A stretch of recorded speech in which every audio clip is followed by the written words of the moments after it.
The Titan and Titanic Prophecy. The first impossibility takes us back to the final years of the 19th century, when a relatively unknown maritime writer stumbled upon knowledge that shouldn't have existed. Morgan Robertson was a former sailor-turned-novelist, struggling to make his mark in the literary world. His background gave him intimate knowledge of ships, ocean navigation, and the maritime industry. In 1898, he published what appeared to be a straightforward disaster novel about the dangers of modern shipbuilding and oceanic travel. Robertson's fictional tale centered around a massive British passenger liner, the largest vessel ever constructed at that time. In his story, this ship represented the absolute pinnacle of maritime engineering and luxury. The wealthy elite flocked to travel aboard this floating palace, confident in its revolutionary design and supposed invulnerability.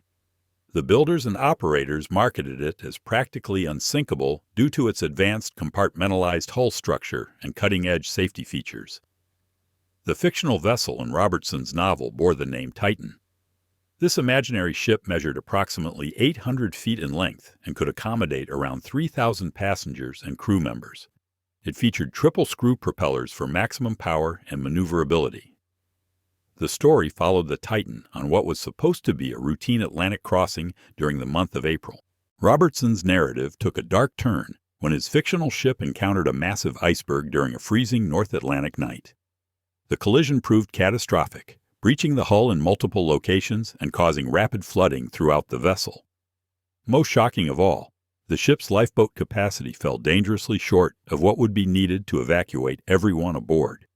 The regulations of the era technically met legal requirements, but proved woefully inadequate for a disaster of this magnitude. In Robertson's fictional disaster, more than half the people aboard the Titan perished in the icy waters of the North Atlantic. The story painted a horrifying picture of chaos, panic, and unnecessary death caused by overconfidence in technology and inadequate emergency preparedness. It was a dark, cautionary tale about the dangers of human hubris in the face of nature's power. For 14 years, Robertson's novel remained largely forgotten, just another disaster story gathering dust on bookstore shelves. The author himself continued struggling financially, never achieving the literary success he desperately sought. His maritime background lent authenticity to the technical details, but nothing suggested his fictional scenario would prove prophetic in the most impossible way imaginable. Then came April 14, 1912. The White Star Line's newest luxury liner, the Royal Mail ship Titanic, was making headlines as the largest moving object ever created by human hands. At 882 feet long, this engineering marvel could carry over 3,000 passengers and crew members. The press and shipbuilders promoted it relentlessly as practically unsinkable due to its revolutionary watertight compartment design. The Titanic departed Southampton on its maiden voyage to New York City, carrying some of the wealthiest individuals on Earth alongside hundreds of immigrants seeking new lives in America. The passenger list read like a directory of industrial magnates, political figures, and cultural celebrities. Everything about the voyage was designed to demonstrate British maritime supremacy and technological advancement. On that fateful April night, as the Titanic crossed the frigid North Atlantic waters, lookouts spotted something massive directly ahead. An enormous iceberg, invisible against the dark horizon until it was too late to avoid completely. The ship struck the ice with devastating force, opening fatal gashes along its starboard hull below the waterline. Water poured into the compartmentalized sections faster than the pumps could handle. Within hours, it became clear that the unsinkable ship was indeed going to sink. Panic spread throughout the vessel as passengers and crew realized the horrible truth about the lifeboat situation. Though the ship technically met Board of Trade regulations, it carried only enough lifeboats for a fraction of the souls aboard. The parallels between Robertson's fictional Titan and the real Titanic extended far beyond surface similarities. Both ships measured around 800 feet in length. Both could accommodate approximately 3,000 people. Both featured triple-screw propulsion systems. Both were marketed as unsinkable technological marvels. Both carried insufficient lifeboats despite meeting contemporary regulations. Most unnervingly, both disasters occurred in April during freezing North Atlantic nights when the ship struck icebergs. Both tragedies unfolded at nearly identical coordinates, approximately 400 nautical miles from Newfoundland. The fictional Titan had 24 lifeboats while the real Titanic carried 20. Over 1,500 people died when the Titanic sank, representing more than half of those aboard, matching the casualty ratio Robertson had imagined for his fictional disaster. When news of the Titanic tragedy spread worldwide, journalists and readers suddenly remembered Robertson's forgotten novel. The similarities were so precise and numerous that people accused him of possessing supernatural knowledge or being involved in some elaborate conspiracy. How else could someone write such a detailed preview of a disaster that wouldn't occur for another 14 years? Robertson himself rejected any suggestion of psychic abilities or prophetic vision. He maintained that his story resulted from careful research and logical extrapolation based on maritime industry trends. He pointed out that shipbuilding was obviously moving toward larger, more luxurious vessels to meet growing passenger demand. The North Atlantic in April was notorious for iceberg activity due to seasonal currents and ice shelf breakup patterns. The author also emphasized his knowledge of outdated lifeboat regulations that hadn't kept pace with increasing ship sizes. He claimed his disaster scenario simply represented the inevitable result of combining massive ships, dangerous waters, inadequate safety equipment, and human overconfidence. Robertson insisted he had predicted nothing supernatural, merely followed maritime trends to their logical conclusion. Yet even accepting Robertson's rational explanation, the specifics remain chilling beyond comfortable comprehension. The name similarity between Titan and Titanic goes beyond mere coincidence into territory that challenges probability mathematics. The identical circumstances, precise timing, exact location, and matching casualty patterns create a synchronicity so perfect it seems orchestrated by forces operating outside normal causation. This wasn't a vague prediction about maritime disasters or general warnings about ship safety. This was a detailed blueprint for catastrophe that played out exactly as written more than a decade later. The mathematical odds of achieving such accuracy through pure guesswork approach numbers too large for human comprehension. Robertson's case forces consideration of possibilities that make rational minds uncomfortable. Can certain individuals somehow access information about future events through means science cannot yet explain? Do some patterns repeat themselves through time with such mechanical precision that they become predictable to those who know where to look? Or does the universe occasionally reveal glimpses of its underlying architecture through coincidences so impossible they shouldn't exist? The Lincoln-Kennedy parallel lives. The second impossibility draws us into the realm of American political history, where two of the nation's most revered presidents lived parallel lives separated by exactly 100 years. The synchronicities between Abraham Lincoln and John Fitzgerald Kennedy create a pattern so mathematically precise that it defies every rational explanation for historical coincidence. Lincoln first won election to Congress in 1846. Kennedy achieved the same milestone exactly 1 century later in 1946. Lincoln ascended to the presidency in 1860. Kennedy claimed the White House in 1960.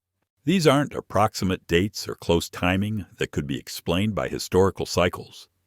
These are perfect century intervals that suggest some invisible force was orchestrating events across generations.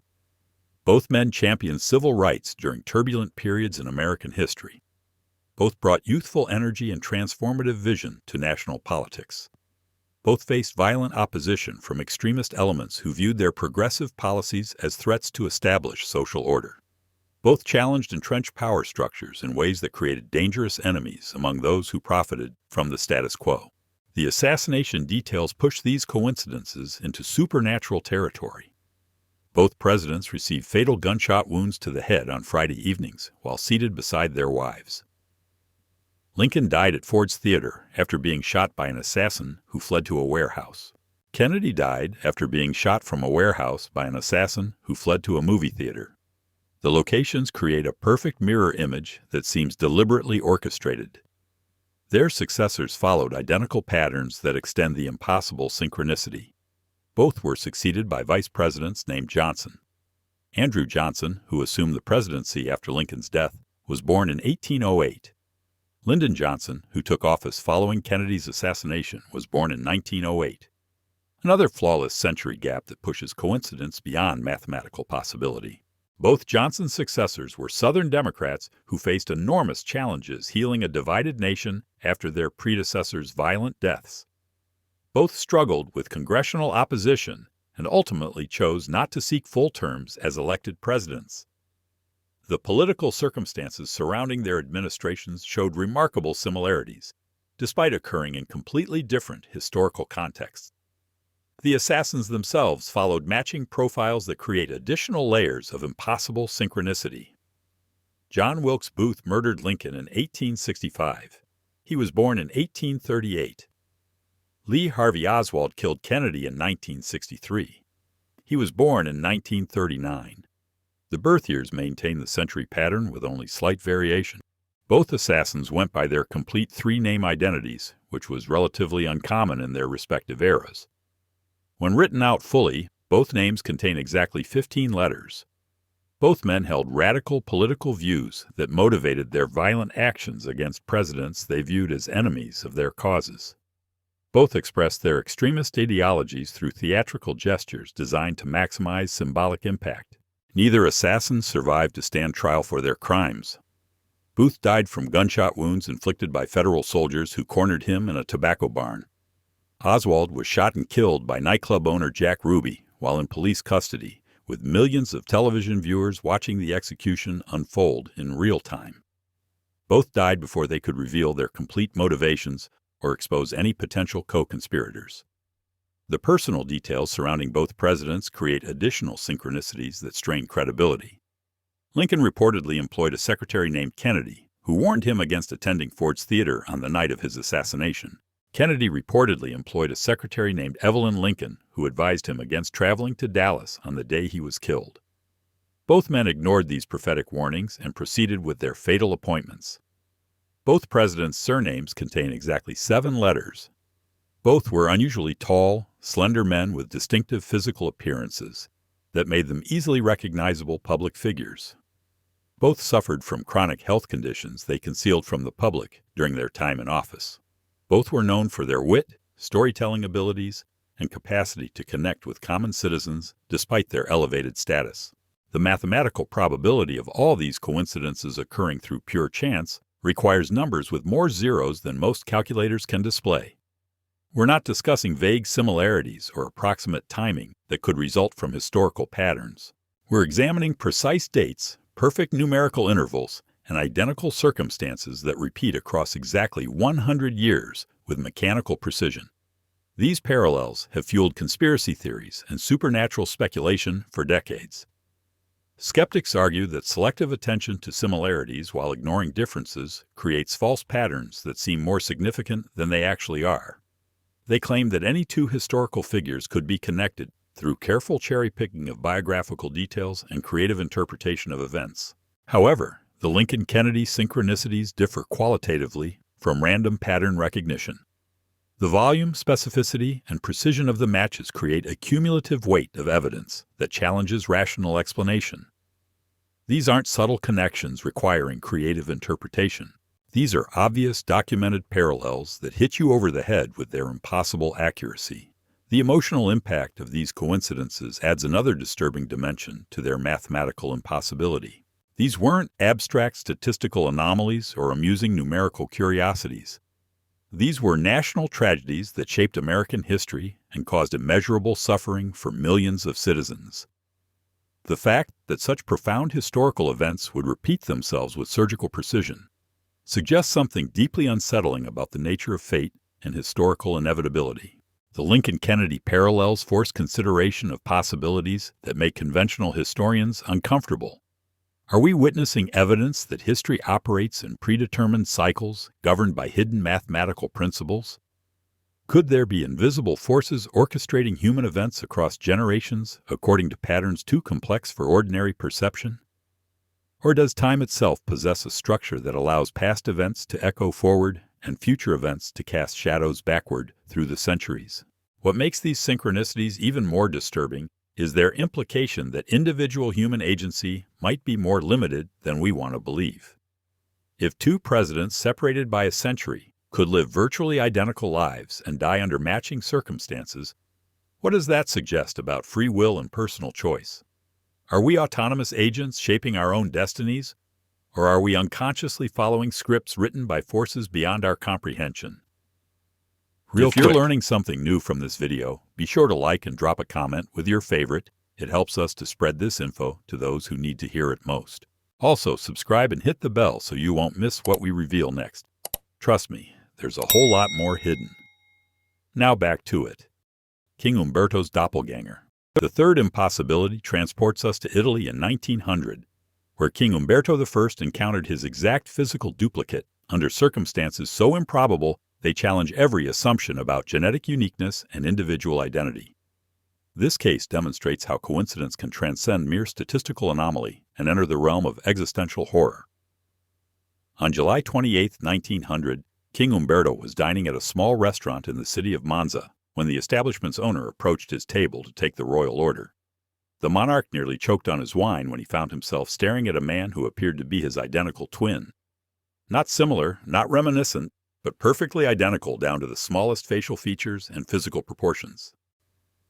Fascinated by this impossible encounter, the king struck up a conversation with his doppelganger. What emerged from their discussion defied every law of probability and genetic science. The restaurant owner's name was also Umberto. Both men had been born in the same city of Turin on the identical date of March 14, 1844.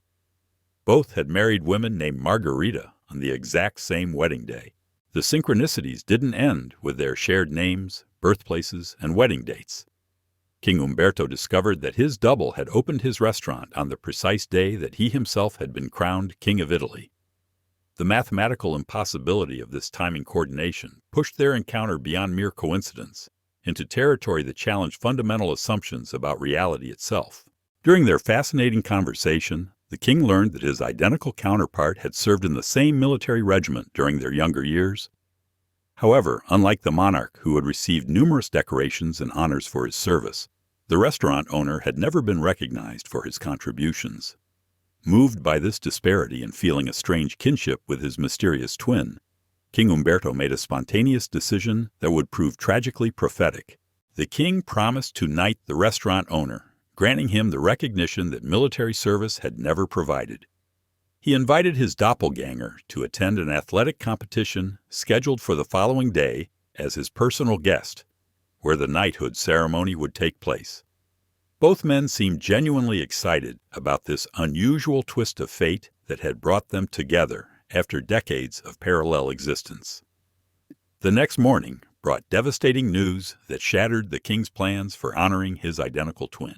When July 29th dawned, King Umberto arrived at the sporting venue expecting to meet his fascinating double among the gathered spectators. Instead, a royal aide approached with information that would send chills down anyone's spine who understood the implications. The restaurant owner would not be attending the athletic competition. Earlier that morning, he had been shot and killed during a street altercation near the very venue where the king was now standing. The circumstances of his death were sudden and violent, ending a life that had mirrored the monarch's own existence with supernatural precision. King Umberto was deeply shaken by this tragic news. The brief but meaningful connection he had felt with his identical counterpart made the loss feel intensely personal. As he processed the shock of learning that his double had died violently just hours before their planned reunion, fate prepared to deliver its final, impossible blow. An anarchist named Gaetano Bresci emerged from the crowd of spectators surrounding the athletic event. Without warning, he raised a revolver and fired 4 shots directly into King Umberto's chest at point-blank range. The monarch collapsed immediately and died within minutes, killed by an assassin's bullets just hours after his identical twin had met the same violent fate in the same city. 2 men who shared identical names, faces, birthdays, birthplaces, wives' names, wedding dates, military service, and key life milestones had both been killed by gunshots on consecutive days within miles of each other. The mathematical probability of such convergence requires numbers with more decimal places than human mathematics can meaningfully calculate. This wasn't simply a story about remarkable physical resemblance or amusing biographical similarities. This was evidence of two lives that had been perfectly synchronized from birth to death. Connected by threads so intricate and precise, they seemed woven by supernatural intelligence. The king and his double had lived parallel existences that converged for one magical evening, before ending in identical tragedy within 24 hours. The emotional weight of their brief encounter adds profound poignancy to the impossible coincidence. King Umberto had felt genuine affection for his mysterious twin and wanted to honor him with recognition that military service had denied. The restaurant owner seemed equally moved by meeting his royal counterpart. For one brief moment, these identical souls had recognized something profound in each other, before fate claimed them both in the most brutal manner imaginable. Edgar Allan Poe's Richard Parker Prophecy. The fourth mind-breaking impossibility takes us into the realm of literary prophecy, where Edgar Allan Poe's dark imagination somehow accessed information about future events with surgical accuracy that defies rational explanation. In 1838, America's master of macabre fiction published his only full-length novel, a seafaring adventure called The Narrative of Arthur Gordon Pym. The book contained a gruesome scene that would prove unnervingly prophetic decades later. Poe's story described 4 shipwrecked sailors stranded on a lifeboat in the middle of the ocean, slowly starving to death with no hope of rescue in sight. Facing the ultimate survival decision, these desperate men made the horrific choice to resort to cannibalism to stay alive. In Poe's fictional scenario, the sailors drew lots to determine which of them would be sacrificed to save the others. The short straw fell to a young cabin boy named Richard Parker, who was subsequently killed and consumed by his 3 surviving companions. It was a dark, twisted tale from the imagination of a writer known for exploring the darkest corners of human nature and psychological horror. The story remained fiction for 46 years, just another example of Poe's talent for crafting disturbing narratives that explored the boundaries of human morality under extreme circumstances. Nobody could have predicted that his imaginary scenario would become reality with precision so exact it would make his fictional horror seem like a detailed instruction manual for future tragedy. In 1884, an English yacht called the Mignonette departed Southampton bound for Sydney, Australia. During the voyage across the South Atlantic, the vessel encountered a massive storm system that overwhelmed its structural capabilities. The ship foundered and sank, leaving 4 crew members to escape in a small emergency lifeboat with minimal supplies. The survivors included Captain Tom Dudley, Edwin Stevens, Edmund Brooks, and a 17-year-old cabin boy whose name sent shivers through anyone familiar with Poe's earlier work. The young sailor was called Richard Parker, bearing the exact same name as the fictional victim in Poe's novel written nearly half a century before. Adrift for weeks in the vast South Atlantic with virtually no food and extremely limited fresh water, the 4 men grew increasingly desperate as their situation became hopeless.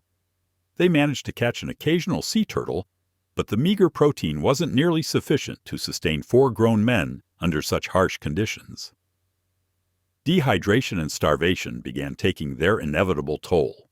The young cabin boy, Richard Parker, became severely ill after drinking seawater in his desperation to quench his thirst. Seeing that the boy was approaching death and recognizing their own dire circumstances, Captain Dudley proposed the unthinkable solution that Poe had imagined decades earlier. They should kill Richard Parker and consume his body to give themselves a chance of survival. After agonizing debate about the moral implications of their decision, the 3 older men committed the act that would forever link their real-life tragedy to Poe's fictional nightmare. Parker was killed, and the remaining crew members fed on his corpse to sustain themselves. They were rescued just days later by a passing merchant vessel, thousands of miles from any inhabited land. The subsequent legal proceedings became a landmark case in English jurisprudence, establishing the precedent that necessity cannot serve as a legal defense for murder under any circumstances. But for students of literature and impossible coincidences, this case represented something far more disturbing than a legal milestone. A real-life maritime tragedy had perfectly replicated the fictional horror story written 46 years earlier, complete with identical circumstances, identical outcomes, and most impossibly, an identical victim bearing the precise name that Poe had chosen for his imaginary character. The odds of this specific name appearing in both fictional and real versions of such an unusual scenario transcend astronomical and enter territory that breaks mathematical probability. Poe possessed no conceivable way of knowing that his dark literary creation would become prophetic reality decades after his own death. He couldn't have predicted that someone bearing the exact name of his fictional victim would find himself in identical circumstances facing the same horrific fate.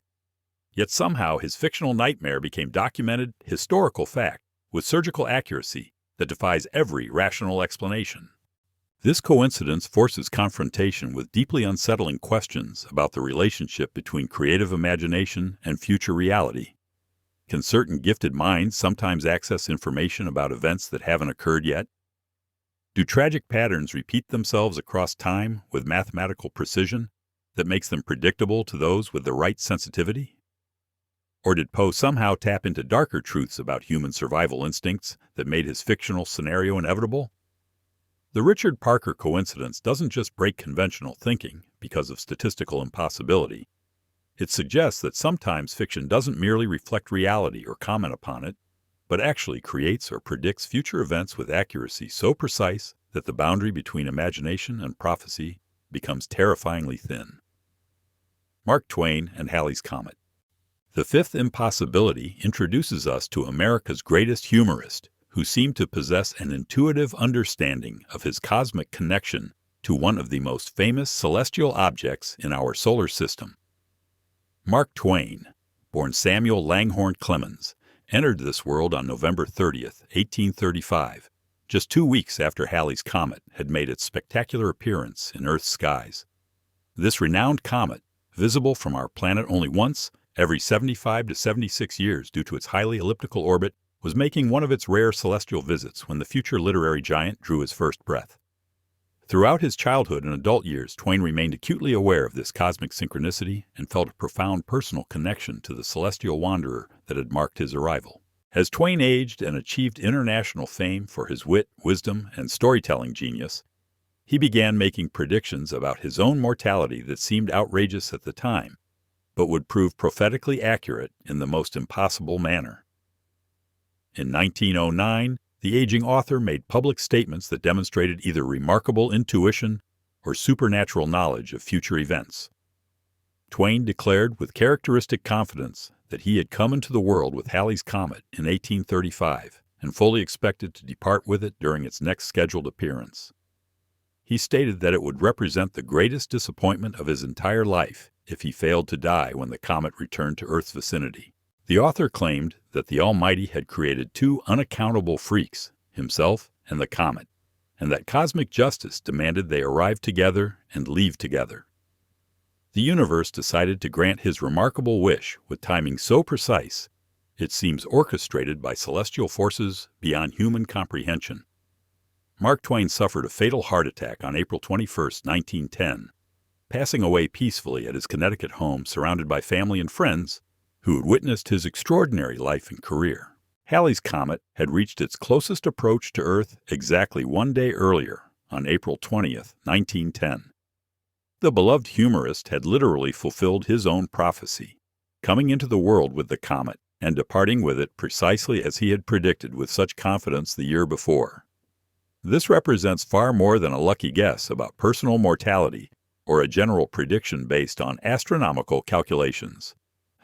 Twain had demonstrated an apparent understanding of his cosmic synchronicity and accurately predicted the exact timing of his own death based on that celestial connection. The mathematical odds of such a prediction coming true with day-perfect precision stagger the imagination. Twain's comet coincidence provides a beautiful and poetic counterpoint to the darker synchronicities we've examined. It suggests that the universe occasionally grants certain individuals a perfectly symmetrical and meaningful exit from the world stage, as if recognizing their unique contributions to human culture and consciousness. What makes this coincidence even more remarkable was Twain's apparent foreknowledge of the pattern before it completed itself. He didn't simply experience a cosmic synchronicity after the fact. He predicted it publicly, announced it with confidence, and lived to see his prophecy fulfilled with astronomical precision that suggests deep intuitive understanding of his place in the cosmic order. The Jim twins. The sixth impossibility ventures into territory that fundamentally challenges our understanding of genetics, individual identity, and the very nature of human free will. In 1940, identical twin boys were born in Ohio and separated at just a few weeks old through adoption. They were placed with different families who had absolutely no knowledge of each other's existence, or the fact that they had adopted one half of a twin pair. Both adoptive families, operating in complete isolation from one another, made the remarkable decision to name their new sons James. One became James Springer, the other James Lewis. For 39 years, these two men lived entirely separate lives in different communities, completely unaware that an identical version of themselves existed somewhere in the world. When they were finally reunited in 1979, through a series of circumstances involving adoption records and genealogical research, what they discovered defied every rational explanation for human behavior, personal choice, and individual development. The similarities between their lives went far beyond what genetics should reasonably be able to control. Both James twins stood exactly 6 feet tall and weighed precisely 180 pounds. During their childhood years, both had owned dogs that they had independently chosen to name Toy. Both excelled at mathematics in school while struggling with spelling and language arts. Both developed interests in woodworking as a hobby and showed natural talent for mechanical drawing and technical illustration.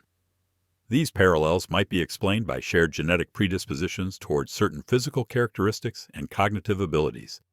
However, what emerged next pushed their synchronicity into supernatural territory that challenged fundamental assumptions about nature versus nurture and the role of genetics in shaping life choices. Both men had married women named Linda during their young adult years. Both had subsequently divorced their wives named Linda and remarried women named Betty. Both had sons whom they had chosen to name James Allan, though one had spelled the middle name with slightly different spelling. The probability of these specific name choices occurring independently approaches mathematical impossibility. Their career paths showed equally impossible convergence. Both worked part-time as sheriff's deputies in their respective communities.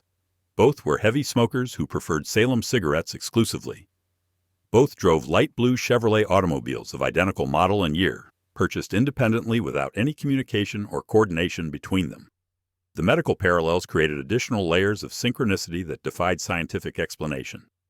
Both suffered from identical tension headaches that had begun manifesting at the same age during their teenage years. Both were compulsive nail biters who had developed this habit during childhood and never managed to break it completely. Both had gained and lost exactly 10 pounds at the same point in their adult lives, following identical weight fluctuation patterns. Even their vacation preferences showed supernatural alignment. Both men regularly took annual vacations at the same small beach resort in Florida, sometimes during overlapping weeks, without ever encountering each other despite staying at the same hotel and frequenting the same restaurants and attractions. The mathematical odds of such precise coordination occurring by pure chance transcend comprehension. Their behavioral patterns, personal preferences, and life decisions seemed to be encoded in their DNA with precision that suggested individual choice might be far more limited than we want to believe. From career selection and hobby development to the names they gave their children and the brands they preferred for everyday products, the Jim twins appeared to be following identical scripts written by their shared genetics. The case became the subject of intensive scientific study at the University of Minnesota, where researchers were conducting groundbreaking investigations into how heredity influences human behavior. Their findings provided compelling evidence that our genes control far more aspects of our lives than anyone had previously imagined possible. The Jim twins suggested that free will might be more constrained than we want to acknowledge. If identical genetics could lead to marrying women with the same names, choosing identical career paths, developing the same medical conditions, and making thousands of identical consumer choices, what does this reveal about human individuality and autonomy? The Versailles time slip. The seventh impossibility takes us into the realm of temporal displacement, where documented evidence suggests that reality occasionally produces glitches that allow past and present to intersect in ways that shouldn't be physically possible. The case involves multiple witnesses, photographic evidence, and historical records that create a convergence too precise to dismiss as hallucination or fraud.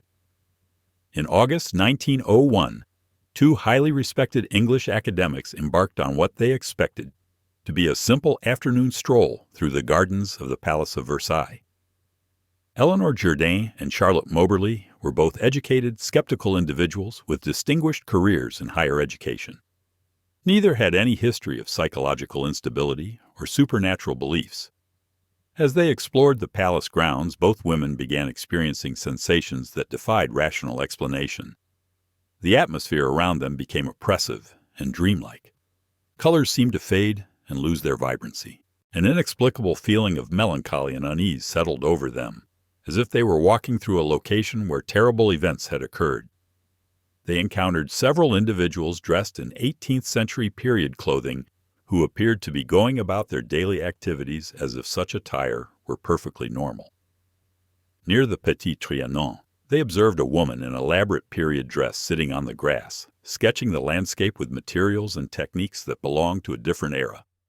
The woman looked up at them with mild curiosity before returning to her artistic work. Later research would reveal that her appearance, clothing, and hairstyle matched historical descriptions of Marie Antoinette with remarkable accuracy. The precise location where they encountered her was documented as the doomed queen's favorite afternoon retreat during the summer of 1789. They interacted with gardeners using tools and techniques from a bygone era, observed buildings that had been demolished decades earlier, and walked along pathways that no longer existed in 1901. Most significantly, they encountered a man in a dark cloak who warned them away from a particular direction, bearing an exact resemblance to historical descriptions of the Count de Vaudreuil, one of Marie Antoinette's courtiers. When they returned to their hotel that evening, both women were profoundly shaken by their experience. Being academics with rigorous research backgrounds, they began a methodical investigation that would consume over a decade of their lives. They interviewed historians, studied 18th century architectural plans of Versailles, and compared their memories against historical records. Everything they had witnessed could be verified as historically accurate to the summer of 1789, just months before the French Revolution would transform everything forever. Most remarkably, they had conducted their research independently, writing separate accounts before comparing notes. Their descriptions matched not only each other, but also historical documents that weren't publicly available in 1901. French authorities took their claims seriously enough to conduct their own investigation. They confirmed that the women had accurately described architectural features, garden layouts, and specific details of Versailles that had existed in 1789 but had been changed or removed by 1901.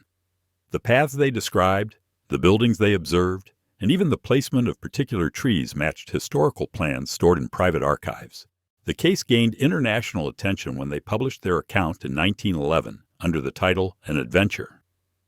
Their detailed documentation sparked debates among psychical researchers, historians, and skeptics. The physical evidence supporting their claims remained unexplained, suggesting they had somehow accessed knowledge of 18th century Versailles that shouldn't have been available through conventional means. The Time Traveler at Chaplin's premiere. The eighth impossibility introduces us to a case where documented evidence suggests that modern technology appeared in a historical context where it couldn't possibly exist. In 1928, Charlie Chaplin was premiering his film The Circus at Grauman's Chinese Theater in Hollywood. Studio cameras captured the glamorous event for posterity, creating footage that would remain in archives for decades. In 2010, film researcher George Clark was examining this archived footage frame by frame when he discovered something that challenged everything we understand about technological development and historical chronology. Walking through the background of the shot was a woman in dark clothing, holding what appeared to be a small black device pressed against her ear. She was clearly speaking into the object and listening, displaying the unmistakable behavior patterns of someone engaged in a telephone conversation. However, this was 1928, 4 decades before the first mobile phone would be invented. The device she was using matched the size, shape, and usage pattern of modern cellular technology that wouldn't exist for generations. Digital enhancement revealed that the woman was holding the object at the precise angle someone would use for a phone call. Her mouth movements clearly indicated active conversation, and her walking pattern showed the distracted, purposeful movement characteristic of someone engaged in telephone communication while navigating through a crowd. The woman's appearance seemed anachronistic in subtle ways that suggested someone attempting to blend into the past without complete success. Her clothing appeared to be from the 1920s, but showed differences in cut and fabric that didn't match period fashion exactly. Her hairstyle incorporated techniques that suggested modern styling methods, and her overall appearance had an indefinable quality that marked her as somehow out of place. Film experts from major studios and technical companies examined the footage extensively, confirming that it was unedited original film stock from 1928. Digital analysis revealed no evidence of tampering, superimposition, or special effects. The woman had actually been present at that premiere, using technology that wouldn't be invented for decades. Further investigation revealed additional anomalies among the crowd that night. Several individuals in the background wore clothing that, while appearing period-appropriate at first glance, showed subtle signs of modern manufacturing techniques.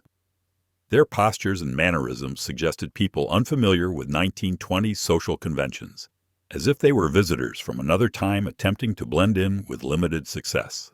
Most intriguingly, no one in the crowd seemed to notice or react to the woman with the anachronistic device. In 1928, such technology would have been absolutely extraordinary and would certainly have drawn attention from everyone nearby. The lack of reaction suggested that either the entire crowd was complicit in some elaborate deception, or the woman and her device were somehow visible only to the recording equipment. Hollywood historians proved unable to identify the mysterious woman, despite having comprehensive records of everyone who was supposed to attend the premiere. She didn't appear on guest lists, wasn't part of the studio system, and has never been identified by surviving attendees or their descendants. Her presence at the event remains completely unexplained by conventional historical research. The Swedish Time Tunnel. The ninth impossibility brings us to Sweden in 2006, where a man renovating his kitchen discovered what he claimed was a passage through time itself. Håkan Nordqvist was working behind his kitchen sink when he reached into what should have been solid wall and found empty space instead of plaster and wooden supports. Investigating further, Nordqvist crawled through what appeared to be a tunnel that existed outside normal space and time. On the other side, he emerged into what seemed to be his same apartment, but everything was different. The space was decorated in a futuristic style, with technology that was recognizable but more advanced than anything available in 2006. Most shocking of all, sitting in the apartment was an elderly version of himself. The older Håkan was unsurprised by his younger self's appearance, explaining that such temporal contact occurred occasionally. He gave his younger counterpart a tattoo, using advanced techniques that left no scarring, and took a photograph using technology that produced finished images instantly. The tattoo Nordqvist received shows his name and birth date in a font and style that typographers have been unable to identify. The ink displays properties that don't match any tattooing materials available in 2006, showing depth and luminescence that conventional tattoos lack. The photograph shows both versions of himself together, with facial recognition software confirming that both faces belong to the same person at different ages. When investigators examined Nordqvist's apartment, they found no tunnel and no structural way he could have accessed another space behind his kitchen wall. Building architectural plans showed solid concrete in the area where he claimed to have found the passage. Yet the physical evidence remains unexplained by conventional analysis. The Antikythera mechanism. The 10th and final impossibility takes us back over 2 millennia to ancient Greece, where an artifact was discovered that shouldn't have been technologically possible for its era. The Antikythera mechanism, recovered from a shipwreck in 1901, represents a level of scientific and engineering sophistication that vanished completely from historical records. This bronze device, constructed around 100 BCE, functions as an analog computer of staggering complexity. It uses sophisticated gear systems to track celestial movements with mathematical precision, predict eclipses decades in advance, and follow complex astronomical cycles that require knowledge supposedly not discovered until the Renaissance. The mechanism incorporates differential gearing, a technology historians believed wasn't developed until the 16th century. Its eclipse prediction capabilities require understanding of lunar orbital variations not officially discovered until Johannes Kepler's work in the 17th century. The precision of its calculations demonstrates knowledge of planetary mechanics that wouldn't be formally understood until the work of Copernicus and Newton. Recent analysis has revealed that the device originally contained far more functions than previously thought, including the ability to track all known planets and predict their positions decades in advance. This requires astronomical knowledge that shouldn't have existed in the ancient world, suggesting its creator possessed information from sources we cannot identify. The mathematical principles embedded in the mechanism include concepts that wouldn't be formally developed until more than 1,000 years later. The engineering solutions demonstrate understanding of clockwork principles that anticipate developments that were centuries away. Most disturbing is that this advanced knowledge seems to have disappeared without a trace, as if someone with modern scientific understanding had appeared in ancient Greece and vanished, taking their knowledge with them. These 10 documented impossibilities create a cumulative weight of evidence that challenges fundamental assumptions about reality, time, and causation. Each case pushes against the boundaries of what rational minds can accept as coincidence, creating patterns too precise and circumstances too impossible to dismiss as statistical anomalies. The mathematical probabilities involved require numbers too large for human comprehension. The consistency of supernatural accuracy across different time periods, geographical locations, and types of phenomena suggests something far more systematic than random chance. Whether these represent glimpses of hidden forces operating beyond our perception, evidence that time doesn't flow in the linear progression we assume, or proof that reality itself operates according to principles we haven't discovered, they demand serious consideration of possibilities that make conventional thinking uncomfortable. These cases don't just break your understanding because they're statistically impossible. They break your understanding because they suggest that impossibility itself might be more possible than we ever dared to imagine, and that the universe may be far stranger, more interconnected, and more mysteriously orchestrated than our limited human perspective allows us to comprehend. Looking at these 10 impossibilities together, what emerges isn't just a collection of bizarre anomalies scattered across history. These cases create a pattern so consistent and mathematically precise that they force us to confront the most fundamental questions about the nature of reality itself. Each story builds upon the last, creating cumulative evidence that our understanding of time, causation, and probability may be catastrophically incomplete. From Robertson's prophetic novel that blueprinted the Titanic disaster 14 years before it occurred, to the Antikythera mechanism that contained knowledge from centuries in the future, these aren't isolated incidents. They represent systematic breaks in the fabric of what we consider possible. The precision is too surgical, the timing too perfect, the details too specific to dismiss as random statistical noise. What makes these cases truly unsettling isn't just their impossibility, but what they suggest about the hidden architecture of existence. Perhaps we've been thinking about time all wrong, assuming it flows in neat linear progression when it might operate more like a vast interconnected web where future events can cast shadows backward and past knowledge can leak forward through cracks in reality. Maybe these documented impossibilities aren't exceptions to reality's rules, but glimpses of how the universe actually operates beneath the surface we perceive. Maybe what we call coincidence is just our limited way of understanding patterns we're not equipped to see, like trying to comprehend a symphony when you can only hear one note at a time. The evidence is there, documented and verified, challenging everything we thought we knew about chance, fate, and the fundamental nature of existence itself. If you don't believe me, just see for yourself in our last video about the books that were intentionally burned. These stories suggest that the universe might be far stranger, more mysteriously orchestrated, and more impossible than we ever dared to imagine. If you learned something from this video, please don't forget to like, subscribe, and share with a friend. Don't keep these discoveries as a secret to yourself. Until next time, when we find out how.